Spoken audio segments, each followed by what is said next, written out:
Thank you, Shinod, for that very generous introduction. And thank you, all of you, for turning up here and thinking that this is worthwhile your Thursday afternoon. Um, Good afternoon. First of all, I am extremely thankful to. Is there a problem? No? Okay. Okay. Um, First of all, I'm extremely thankful to the Department of Philosophy and particularly my colleague and friend Dr. Shinod for the invitation to this lecture series on a very engaging and thought-provoking theme titled "What is Knowledge and Knowing." I'm also thankful for this opportunity as an early career academic, as it presents a chance to shift focus from presenting one's research findings to zoom out and think about the process in a larger and more general sense. To undertake, to quote from the concept note of the series, an exercise in self reflection as well as an inquiry into the foundation of one's own discipline. It is the first such exercise that I am undertaking, I must confess, with excitement, but also nervousness. So I request your patience and indulgence as I meander and try to make sense of a string of reflections, embracing and dwelling on the messiness as I do so. In this lecture, Professor Sanjay Palshikar and Professor Deepa Srinivas have already signposted the major trends and preoccupations within political science and gender studies, respectively. With respect to political science, among other things, Professor Palshikar, who's also here, and it feels weird to speak about what he said just a couple of months ago, but this is my reading of what I heard from him. With respect to political science, among other things, he demonstrated how disciplinary practices and what gets primacy in engagement in relation to other social sciences and humanities within political science, how it deals with influx of trends like post-structuralism, feminism, etc., the spotlight on the state as an institution, as an actor, as an object of inquiry, the relationship between theory and practice in the discipline, and an interest and discussion of politics versus studying politics. With respect to gender studies, among other things, Professor Deepa Srinivas brought the spotlight on gender as a category of analysis, its entanglements with experience, its preoccupation with addressing exclusions, discrimination, violence, the tensions between near common sense understanding of gender and the contested nature of what it represents, different ways of knowing and doing, emphatically foregrounding the question of location, the complex treatment of binaries between knowledge and action, contextualizing trajectories of engagement with gender, its near synonymous usage with the women's question on the one hand, and on the other hand, as a way of seeing queer theory as well as more recent evacuation of gender from what she argued can broadly be understood as feminist. So, this chasm that exists now between what can be understood as gender studies scholarship and what is feminist research. In this lecture, I intend to engage with these divergent yet intersecting terrains with the aim of unearthing interesting questions, if not answers, regarding knowledge within disciplines and outside of them and in intersecting spaces, or what I call the interstices. The F word, feminism, is conspicuous in its absence in the abstract of this lecture, you might have noted. However, its spectre looms large as I pause and reflect on what does it entail in dwelling at the interstices of political science, IR, and gender studies. IR standing for international relations, international politics, global politics. There are even some accepted nomenclature of calling it international studies. And I do so, I do this reflection on this space between these three disciplines in my short yet foundational and formative part of academic career so far. This space is the subject of my observation today. To do so, I take the invitation of self-reflection that is part of the concept note of this lecture series quite literally, to center my personal journey in the academia. While doing so, the act of doing so is definitely autobiographical. However, I would hesitate in labeling this as autoethnography, as method in probing what is knowledge and knowing in the interstices of these disciplinary spaces as I listed. One of the primary reasons for that hesitation is the nature, scope, and duration of processing, observing, and analyzing the material in question. Does mere recollection or access to specific memories, the act of remembering, automatically make an exercise autoethnographic in a methodological sense?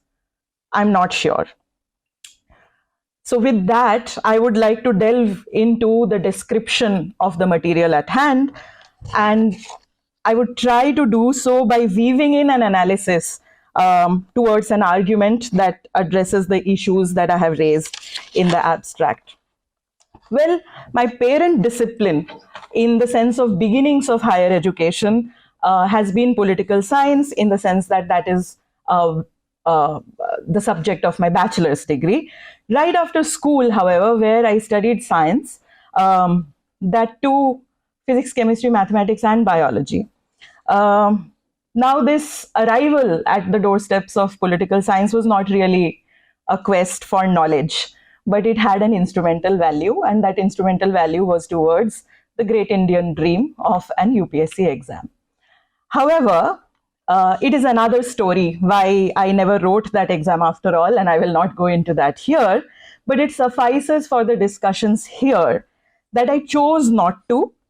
Both the tracks, UPSC and academia, were a gamble, but I chose the latter since academia and a career therein felt more of my thing, which I wanted to give my non-distracted best shot at. So after that footnote, the subjects that one encountered in political science broadly, and a focus on political processes, their historical trajectories, social contexts, implications, the state and government, political thought, power, struggles, and claims towards power were all fascinating subjects of study. Studying all this at the time that I did, which was 2004 to 7, a certain level of mainstreaming of gender had already taken place in terms of university curricula. A feminist critique was a part of the syllabus in almost all courses. I was studying at an all-women's college, one of the oldest in the country. All of our teachers were women. A few of them were also vocal and open about being feminist, both inside and outside the space of the classroom in the college.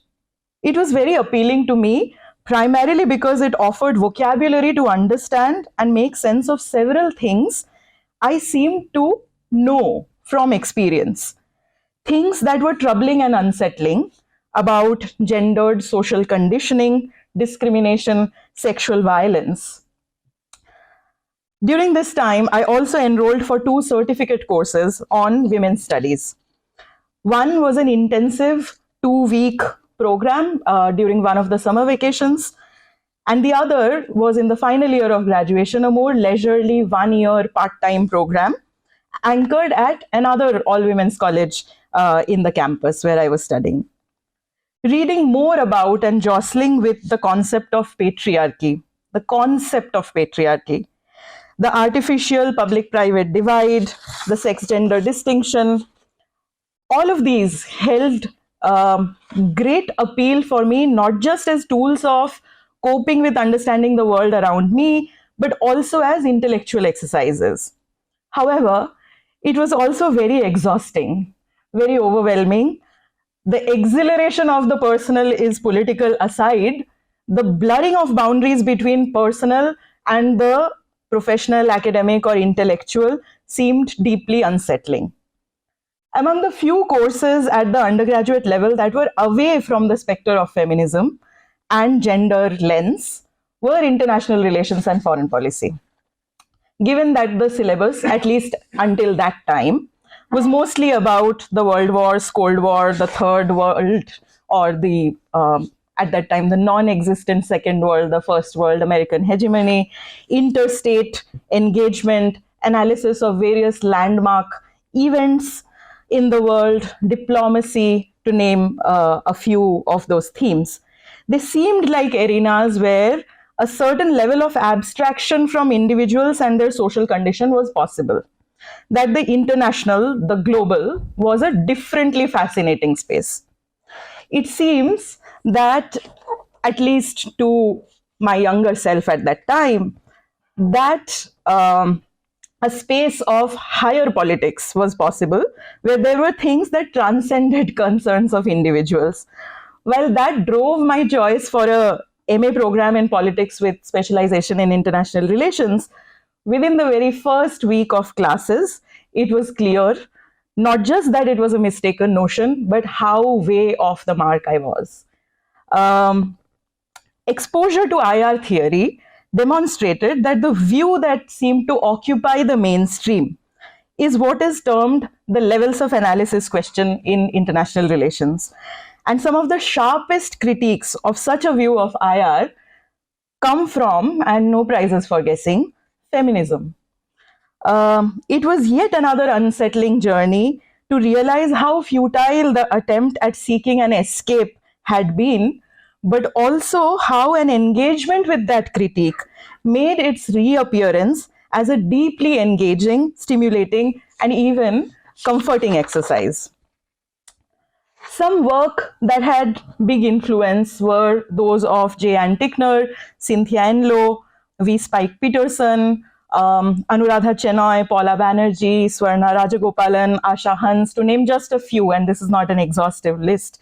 They were all probing and problematizing given concepts within IR like security, the question of armaments, balance of power, globalization, by looking at concepts like militarization, globalization and its underbelly.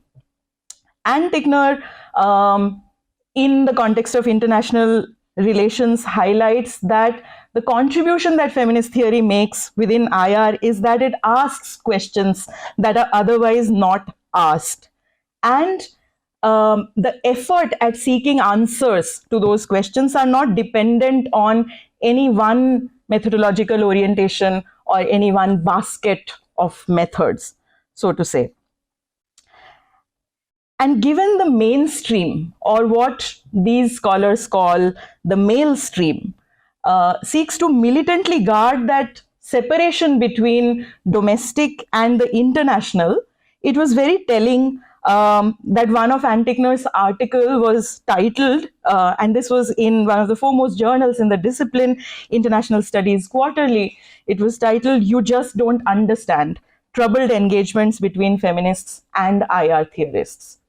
What is interesting here is, again, this insider-outsider struggle, feminists and IR theorists, but she is a professor of IR. But there seems to be this constant discomfort around how feminists occupy the space within international relations. She argues and draws our attention to the fact that feminists are skeptical about universal truths, and that draws from the larger history and genealogy of feminist scholarship. And that this skepticism emerges from the fact that women have been frequently excluded as knowers as well as subjects of knowledge. And this aspect of retrieval in other contexts, for example, science studies and literary studies and cultural studies, was very well demonstrated by Professor Deepa Srinivas in her lecture. In undertaking the feminist enterprise within IR, she highlights, and by she I mean Ann Tickner here, that feminists are sensitive to difference while they are striving to be as objective as possible. And this is a very interesting thought that I would like to park: as objective as possible. And she says that one of the tools that feminists use is that of the notion of a conversation, a dialogic mode, to engage with a discipline, and I quote, whose original goal was to better understand the behavior of states in order to offer advice to their makers. So then she says, and this is a somewhat longish quote, but indulge me here. She says that therefore, feminists must understand that their preferred methodologies and issues that they raise is alien to the traditional discipline. And IR scholars must realize that speaking from the perspective of the dissent appears increasingly urgent in a world where the marginalized are the most likely victims of war and the negative effects of economic globalization.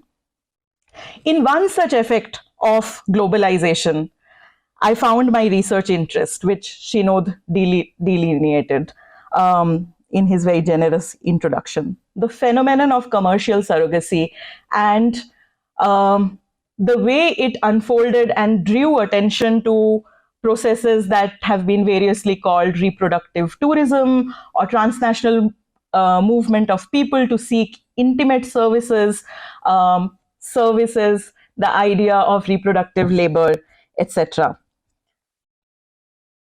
The beginnings of my interest in the subject of commercial surrogacy was through a case in 2008, a legal case, which reached the Indian Supreme Court. It was the case of baby Manji. Baby Manji was born out of a surrogacy arrangement between a Japanese couple and through a clinic in Gujarat, through a surrogate who was hired in one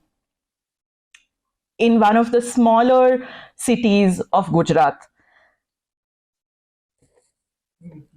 Okay, I'm feeling slightly distracted. Anyway,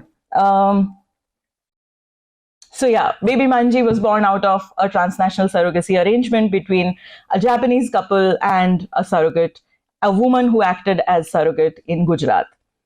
Now, while the woman who was acting as the surrogate was pregnant with Manji, the couple divorced.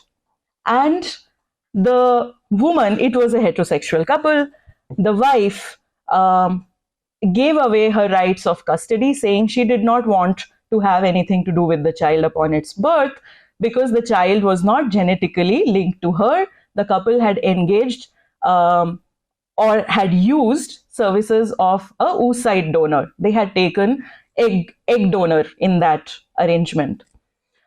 Now, the father was perfectly okay with that. Upon the birth of the child, the father traveled to Gujarat and sought custody of the child, but the municipal authorities of that district refused to hand over the child to him because the process of surrogacy itself was unknown, was not legible to the municipal authorities. What is this medically induced process of pregnancy? Secondly, in accordance to Indian laws, single men cannot adopt girl children. So they treated it at par with the case of adoption and refused to hand over the custody of a girl child. And there is a certain logic behind that legal principle as well, which is that of guarding against pedophilia and trafficking. So in this context, the father enters into a negotiation with the Indian state to get access to the child, which is his own. And while all of this is happening, this child potentially has several mothers. The one who commissioned her entered into a contract for her birth, the one whose genetic material she carries in terms of the oocyte donor, the one who gave birth to her, the surrogate mother. There was somebody else while all of this was going on and her custody wasn't handed over to someone. someone who was feeding her. And finally, the Indian authorities reached a sort of middle path kind of decision in handing over her custody to the paternal grandmother. There had to be a woman figure to whom her custody was given. And I will not go into more nitty gritties of this, but this was a very fascinating case, which showed some of the things which to me looked extremely relevant for a study of international politics, but they were also issues of another level that seemed to have escaped mainstream, or what the scholarship that I quoted earlier would call mainstream IR. Spike Peterson, one of those whom I named earlier, in her study of global political economy, uses a very interesting framing which she calls RPV framing, which is basically a three-dimensional framing of reproductive, productive, and virtual economies, which are heuristically separable but mutually constitutive. And it seemed to be a very useful frame to map the multidimensional contours of a growing commercial surrogacy industry in India, which also had a huge transnational component at that time.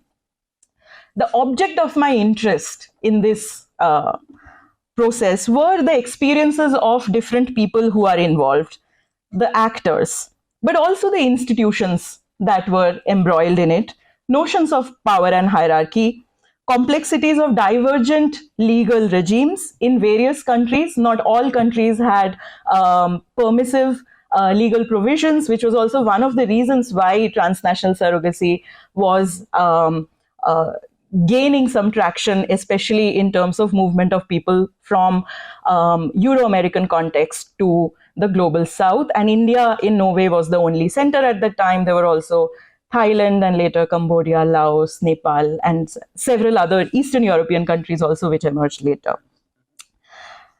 So in an arrangement in the Indian setting, which is of a transnational nature, if there are several nodes in this chain, one of them, if one may designate that as the primary supplier node, which is that of the woman who is acting as the surrogate, the industry that facilitates it, including medical practitioners, and clients, on the other hand, especially in a transnational setting, were deeply interested with questions of asymmetries of power. To the extent that, given that passport is not a document which all Indian citizens hold automatically or get made unless they need it, it is quite possible that a lot of these women who were acting as surrogates for foreigners did not even have a passport of their own. Right? So the issue here was that of reproduction in both its biological as well as social sense.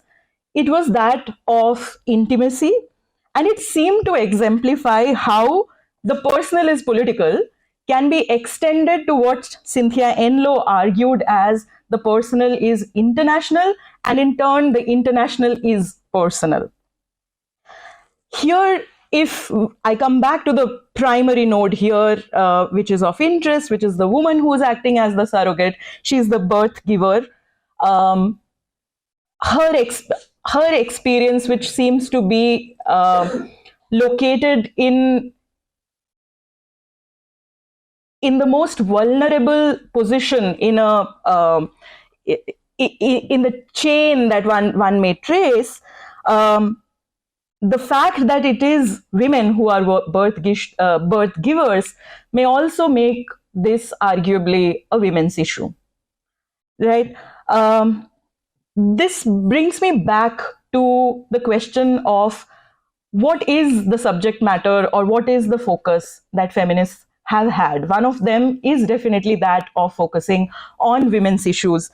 In a 1986 volume edited by Carol Pateman and Elizabeth Gross, titled Feminist Challenges, Social and Political Theory, Pateman drew attention to this difference in terms of what does it mean for feminist theory to focus on women's issues, And what does it mean to have a distinctively feminist argument?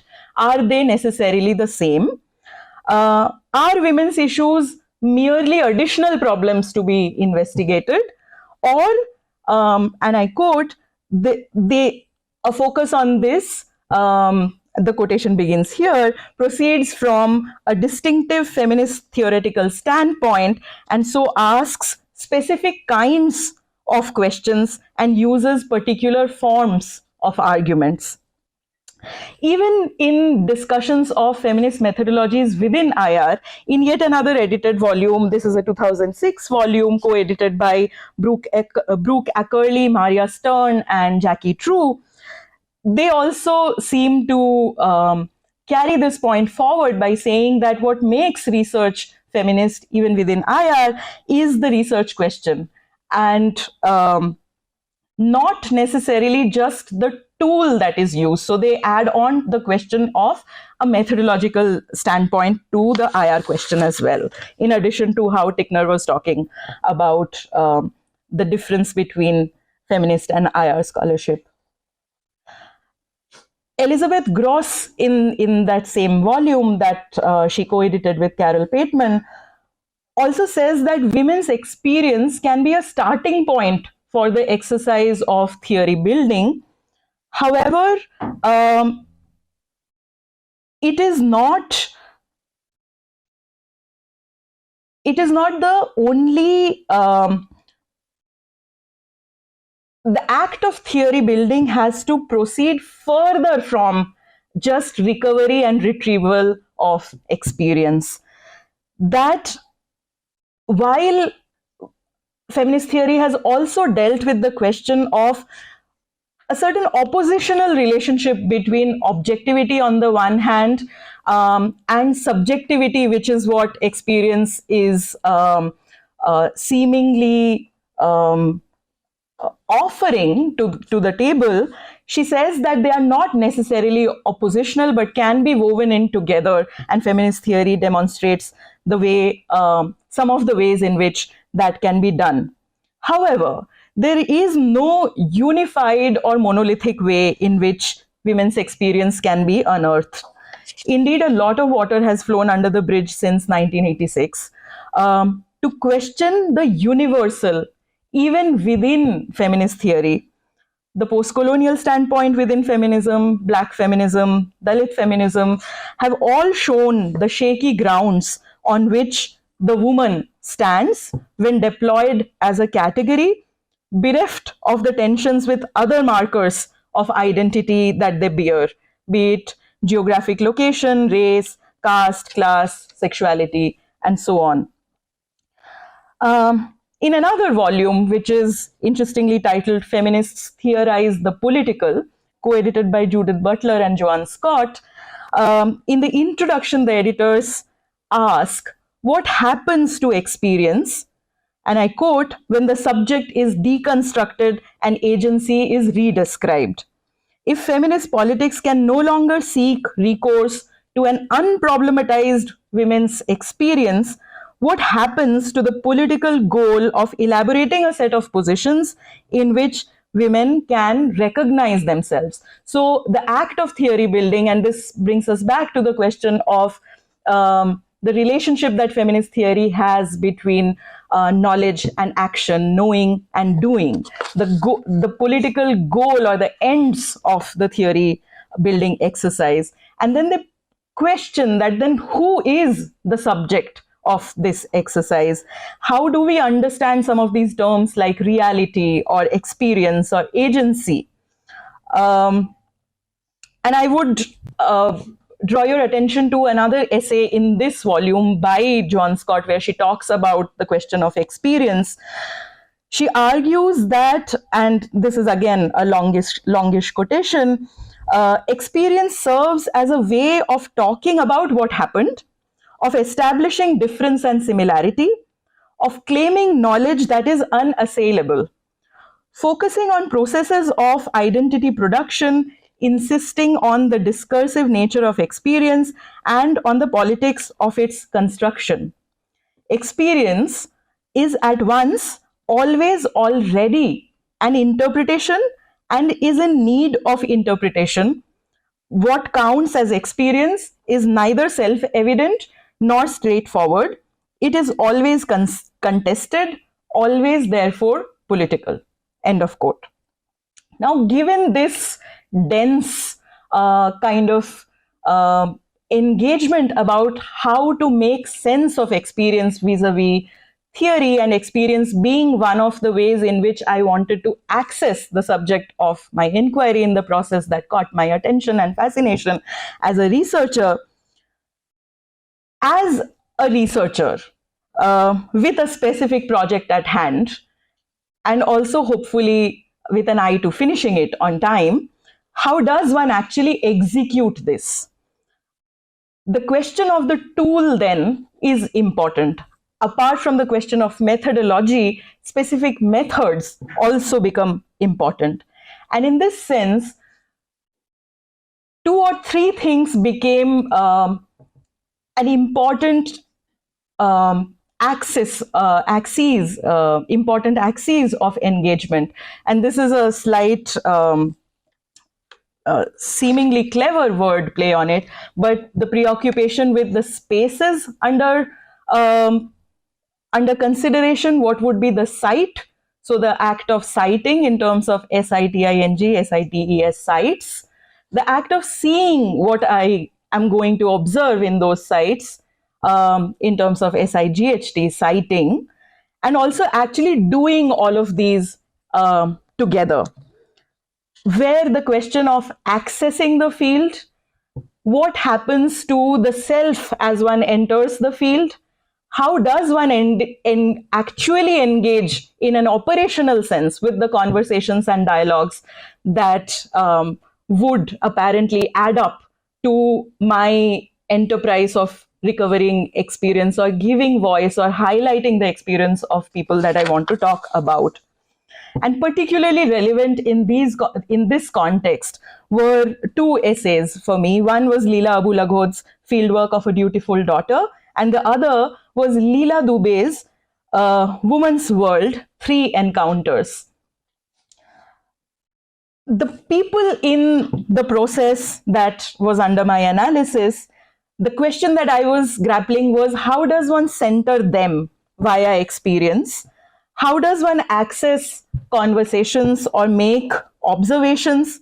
What are the ways in which that which is hitherto invisible or unheard can be uncovered via narratives? So if until that point in time, commercial surrogacy was a relatively under-researched subject of analysis, most of the analysis at that time also seemed to draw upon popular representations of what was happening around, which was mostly the sources were sensationalist media coverages, unless you had access to the field and actually could talk to people.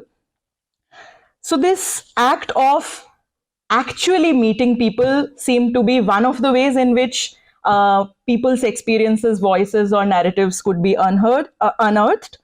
The other could be by looking for people and their voices or their silences elsewhere, like informal texts, like that of the law, for example. And as a political scientist, that was something which was also of great interest to me. However, the act of actually meeting and talking to people necessitated this notion of a field work.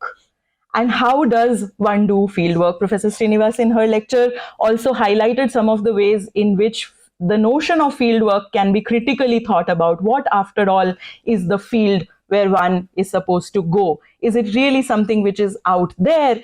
And what are the ways and the tools that are available to us as researchers to take recourse to as we undertake that exercise?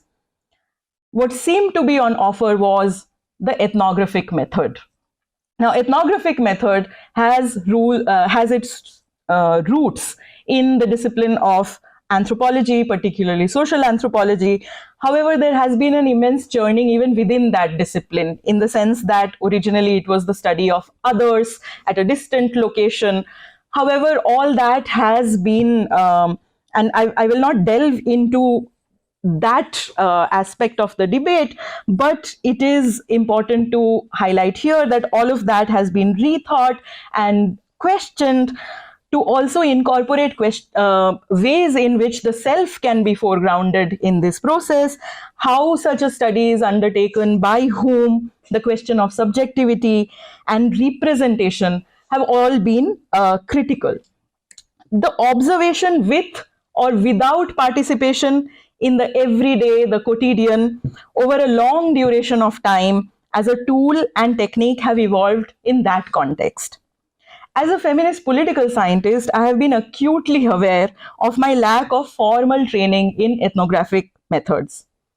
The RM course that I did at the MPhil level was tailored for research in IR, in international relations. It began with the customary social science pilgrimage to Kuhn Popper Lakatos before delving into methods such as the case study method, archival research, oral history, geographic information system, GIS, and a range of quantitative methods. And how to conduct interviews was conspicuous in its absence. Now, the doings of interviews, if that was the way in which I was going to do my research, had to be learned elsewhere then. So the sites where I actually did learn some of them were workshop spaces of feminist research methodology. There was, I attended at least 2 such of 1 week duration, which were intensive in their focus, and one was more hands-on in its approach than the other, where we actually deliberated on our research proposals and the methods we intended to deploy. It was a space of exchange and deliberation among researchers from various disciplines, facilitated and guided by scholars from various disciplines, but with a shared preoccupation of research that is feminist. I ultimately went on to carry out my fieldwork through in-depth, semi-structured interviews with a range of actors involved in the process. I also looked at the law, particularly through sources like case law, draft legislations, reports of statutory committees, and also some everyday documents like executive file notings. During my doctoral research, I also had an opportunity to participate in a project that brought together theatre and performance studies scholars along with political science from India and UK who grappled with gendered citizenship, the theme gendered citizenship together. And as part of that project, PhD students got an opportunity to do some collaborative writing with each other. And I paired up with a colleague and we wrote an essay which, despite the fact that it is pretty old now, I am still proud of. It's called When State Policy Refracts the Mother with Amrita Nandi, where some of the material that fed into our analysis were petitions to courts or to executive authorities, court orders and judgments regarding maternity and childcare leave for those who are in an obvious sense not seen as mothers. So whom Shinod called the other mothers, the ones who are the commissioning mothers, women who do not give birth but are mothers. However, they, in the context of surrogacy, they also sought to distinguish themselves from adoptive mothers. And the other obviously non-mothers were men who wanted to avail of childcare leave. Now, instead of going into the findings and the argument of that paper, what I intend to do here is to foreground how this exercise was a space of learning. It was a space of learning how to read the law through our paper and also discussions and exchanges regarding several others, which emerged later as a volume edited by Bishnupriya Dutt and others. It's called Gendered Citizenship, Manifestations and Performances. As state intervention in terms of regulation of commercial surrogacy intensified, and by that time I was also nearing the end of my doctoral research journey, I continued to have an interest in the issue and continued to engage with the questions of politics of reproduction, gender, and the law. Now, after PhD and before finding a professional home at the Department of Political Science here in the University of Hyderabad, I did have a research stint as a postdoctoral researcher in different institutions. And I want to foreground that here because that again contributed to thinking some of the ways in which I do the research that I do. The first postdoc was located at a department of social anthropology in Switzerland. The second one was in India, but it was a French institution of social sciences, which looked at social sciences, humanities, economics, which are in our institutional setting at least 3 different schools, but there it was part of the same small center. And briefly, as part of a project that was rooted in a law department in the UK, but was anchored by a women's studies center in India. Now, these two spaces, the Social Science Institute and the Women's Studies Center, were located outside of the university space. However, their nature and character are different. Now, this is important to say here because this experience brought some of the ways in which I understand and seek to work with the concept of location itself in terms of how one reflects on the research that one does.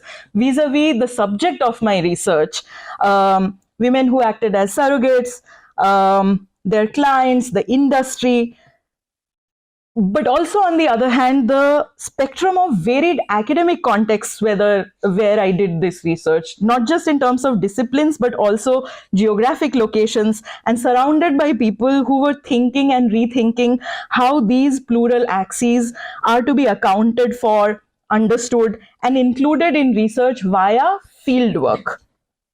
Cumulative of these experiences actually substituted the lack of formal training in fieldwork and also demonstrated that even the idea of such a formal training might at best be elusive. In a tentative move towards a conclusion then, I would like to come back to reflections on how to understand this position of a researcher within and outside, but perhaps not too far away from a discipline. And the question that I end the abstract with, does taking a step or two out of disciplinary boundaries necessarily make research or knowledge enterprises interdisciplinary then? Now this, again, I have not really thought as much in depth as I would have liked to before I presented these thoughts, but it is interesting to see that this move between different disciplines can be understood in different ways. In her talk, for example, Professor Srinivas also highlighted the term multidisciplinarity. What does it mean to use different disciplines simultaneously? How does one make sense of this combination? The other term is that of transdisciplinarity as well, which some scholars have also understood as not just transcendent, that is going beyond, but also in some senses transgressive, in the sense that they seek to do different things than what their original home locations would have liked for those approaches to have a shape. And without offering too much over here and inviting you to think with me, I would like to stop here and think more. Yeah.